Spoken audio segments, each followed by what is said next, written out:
পশ্চিমবঙ্গের অভিনেত্রী ইদিকা পাল সাকিব খানের সাথে প্রিয়তমা সিনেমায় অভিনয়ের মাধ্যমে ছোট পর্দা থেকে বড় পর্দায় পা রাখেন। এই সিনেমায় অভিনয়ের পর দুই বাংলায় যেমন তার খ্যাতি ছড়িয়ে পড়ে, তেমনি গুঞ্জন ওঠে সাকিবের সাথে তার প্রেমের সম্পর্ক নিয়ে।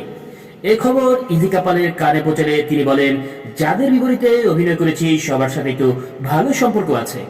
ইদিকা পাল আরো বলেন, আমাকে আমার দর্শকরা এত বেশি ভালোবাসে যে তাই তারা এত বেশি ভেবে ফেলেছে।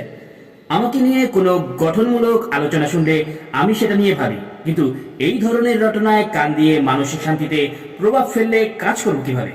শোনা যাচ্ছে টালিপাড়ার খ্যাতমান ফটোগ্রাফার তথাগত ঘোষের সাথে বেশি সময় কাটাচ্ছেন ইদিকা পাল।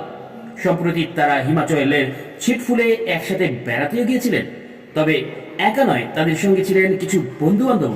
তাদের দুজনের পাহাড়ে উঠে কিছু মুহূর্তের ছবি দেখে এই গুঞ্জন শুরু হয়। অধিকাংশ নেটিজেনের প্রশ্ন, কার সঙ্গে প্রেম করছেন ইদিকা পাল। তবে রিলেশনশিপ স্ট্যাটাস নিয়ে ইদিকা পাল বলেন, আমাকে সত্যি যারা ভালোবাসে তাদের উদ্দেশ্যে বলি, আমি কিন্তু একেবারে সিঙ্গেল। প্রিয়তমার পর আর পেছনে ফিরে তাকাতে হয়নি ইদিকা পালকে। একটার পর একটা সিনেমায় কাজ করে যাচ্ছেন তিনি। ঢালিউডের পর টালিউডেও পা দিয়ে সুপারহিট ইদিকা পাল। দেবের সাথে জুটি বেঁধে খাদান সিনেমায় ও ব্লকবাস্টার এই নায়িকা।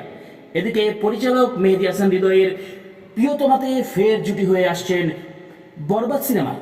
গত অক্টোবরে সিনেমাটির একটি বড় অংশের শুটিং হয়েছে মুম্বাই। সবকিছু ঠিক থাকলে 2025 সালের ঈদ উল ফিতরে বাংলাদেশে এবং বিশ্বব্যাপী মুক্তি পাবে সিনেমাটি।